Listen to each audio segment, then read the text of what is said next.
देखें, कटाने दीजिए। किसी को भी रसीद है ना, लगान रसीद कोई भी कटा लिया है, देखें कटा लिया है तो फर्जीवाड़ा ही किया है।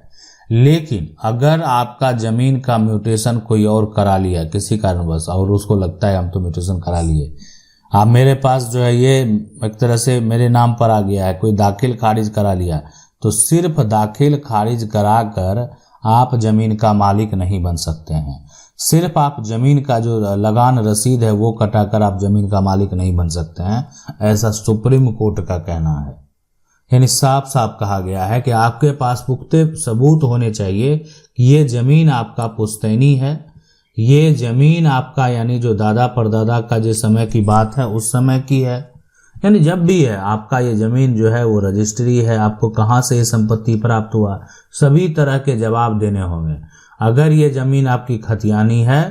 ठीक है, आपका खतियान है, तो खतियान एक दिखाना होगा कि खतियान के हिसाब से आपका म्यूटेशन हुआ है। अगर आपने ये जमीन को खरीदा है तो आपको रजिस्ट्री दिखानी होगी कि रजिस्ट्री के हिसाब से आपका म्यूटेशन हुआ है ना। एक तो हो गया खतियान के हिसाब से। अगर आपका मान लेते हैं किसी प्रकार का कोई वसीयत है तो वसीयत के हिसाब से म्यूटेशन दाखिल खारिज हुआ है। तो ये अगर कोई गिफ्ट डीड किया है उसके हिसाब से म्यूटेशन दाखिल खारिज हुआ है, तो ये तमाम जो प्रूफ है वो दिखाने होंगे। सवाल है सर, एक दूसरे लोग जमीन का बंटवारा कर रसीद कटा रहा है, जमाबंदी सुधार केस राजस्व कोर्ट में कर सकते हैं, मेरा खतियानी जमीन है और रिटर्न भी है, विपक्षी जो है केवाला लिखकर दावा कर रहा है।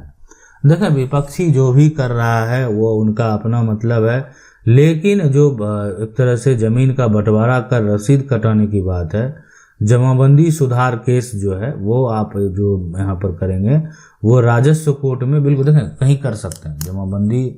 सुधार की बात अगर कर रहे हैं तो बिल्कुल राजस्व कोर्ट में तो कर ही सकते हैं। खास करके जो है जमाबंदी को अगर यहाँ पर मान लेते हैं सुधार करवाना है या जमाबंदी को रद्द करवाना है तो आप जिला कलेक्टर यानी एडीएम कोर्ट में भी जो है इसकी शिकायत यहाँ पर कर सकते हैं। और रही बात ही है कि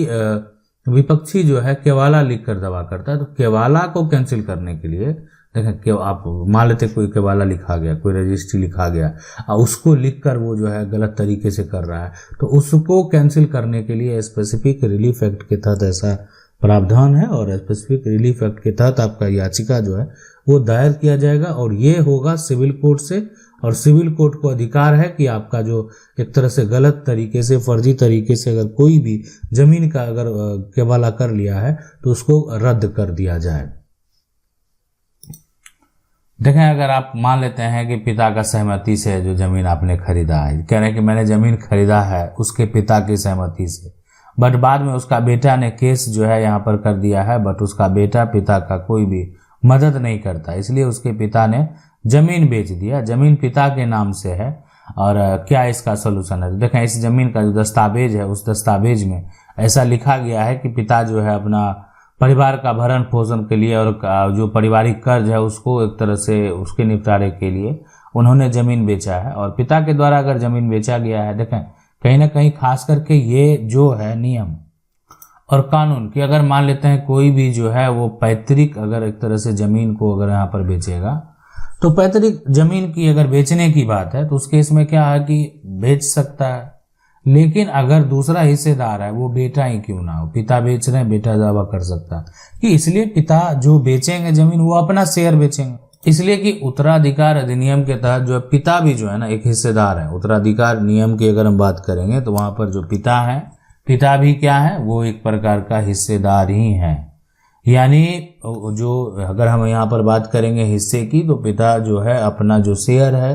अपना जो हिस्सा है उससे अधिक वो बेच भी नहीं सकते हैं, ये हमारा कानून कहता है। तो अगर कोई केस फाइल किया है तो आपको तो जवाब उसका देना होगा, आप खरीदार, आपको क्या नुकसान है।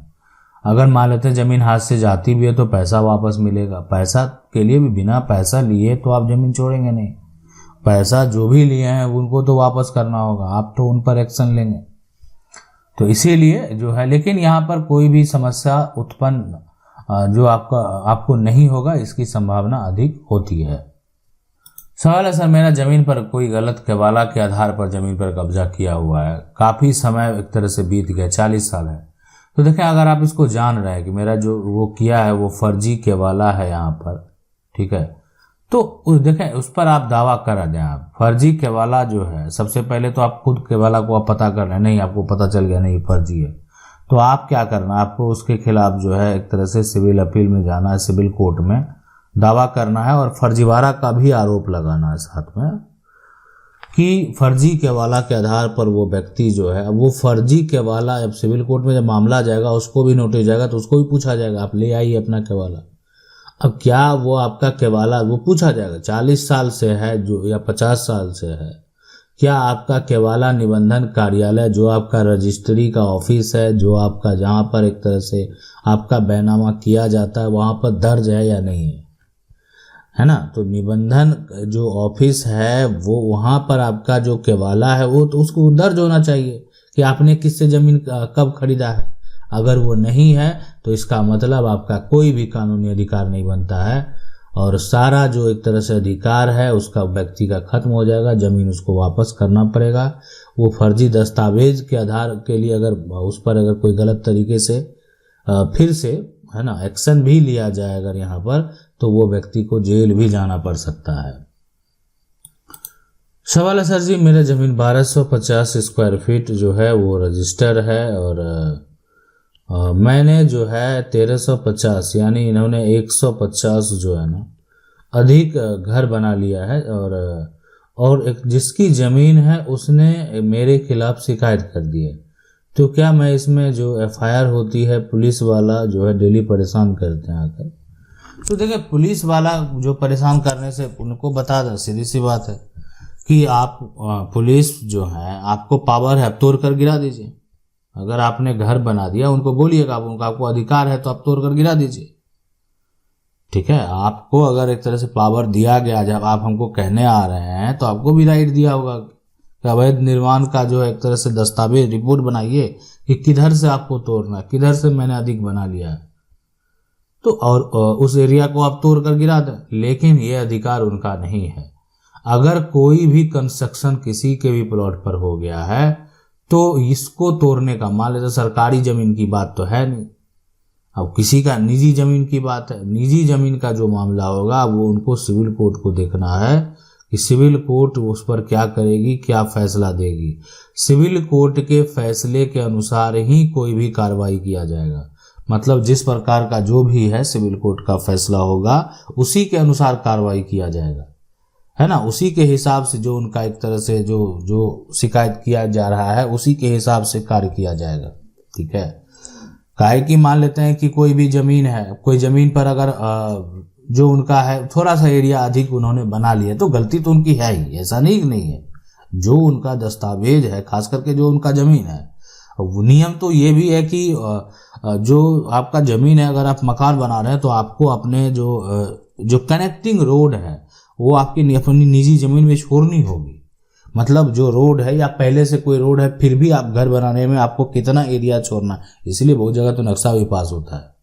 कि आपको क्या छोड़ना है क्या नहीं छोड़ना है, वो सारे जो प्रक्रिया होते हैं उसको आपको फॉलो करने होते हैं। नहीं करेंगे तो समस्या उत्पन्न होगा, तो करना भी है जरूरी है। अगला जो सवाल है ये कह रहे हैं कि हम एक तरह से है कि 1954 से जिसका जमाबंदी है वो नहीं बेचा है, बेचा है कोई और, जो बेचा है उसके नाम पर कुछ भी नहीं है। केवाला में लिखा है एक तरह से बेलगन, लेकिन जमाबंदी जो यहाँ पर था वो मेरे एक तरह से दादी के नाम से 1954 से बेचा है। 1962 में लिखा है बेलगन, और जो बेचा है उसके नाम से कुछ भी नहीं। देखें अगर आप उस व्यक्ति के नाम से अगर कुछ भी नहीं है तो आप उस पर जो है एक्शन ले सकते हैं। आप उसके खिलाफ एक बार एफआईआर दर्ज करवा दें और उसके बाद एसडीएम मजिस्ट्रेट के पास उनकी शिकायत करें कि इस तरह का गड़बड़ी किया गया है। और रही बात जब मान लेते हैं कि अगर बिक्री कर दिया है, दस्तावेज तैयार हो गया है, तो हम आपको बता देते हैं कि दस्तावेज तैयार हो गया, अब दस्तावेज रजिस्टर्ड हो गया, निबंधन कार्यालय से रजिस्ट्रार के द्वारा जो सब रजिस्ट्रार के द्वारा वेरीफाई करा दिया गया, तो सारा प्रक्रिया रही बात लिखा हुआ है ना। अगर बेच दिया है उसकी एक तरह से सेल डीड तैयार हो गया है, मतलब केवाला हो गया। तो जब रजिस्ट्रेशन का सारा प्रोसेस हो चुका है तो अब आपकी जो दावेदारी होगी, ये तो मान लेते हैं आप एक प्रक्रिया में जा रहे हैं उसके खिलाफ एक एक्शन लेने के लिए, लेकिन अब वो दस्तावेज की रद्दीकरण की बात है, उस दस्तावेज उस डॉक्यूमेंट को कैंसिल कराने की बात है, तो ये मामला अब आप सिविल अपील में ले जाना पड़ेगा। अब लेकिन ऐसा नहीं है, अगर मान लेते हैं तो फिर डायरेक्ट उसके खिलाफ आप शिकायत करें, जो अगर किसी प्रकार की वो गलती की उनके द्वारा किया गया हो, उन पर जो कार्रवाई है वो किया जाएगा। आशा करते हैं वीडियो अच्छा लगा होगा। वीडियो को लाइक जरूर कर दें, चैनल को पहली बार देख रहे हैं सब्सक्राइब करके जो बेल आइकन है उसको जरूर दबा लें। मिलते हैं अगले वीडियो में, तब तक के लिए जय हिंद।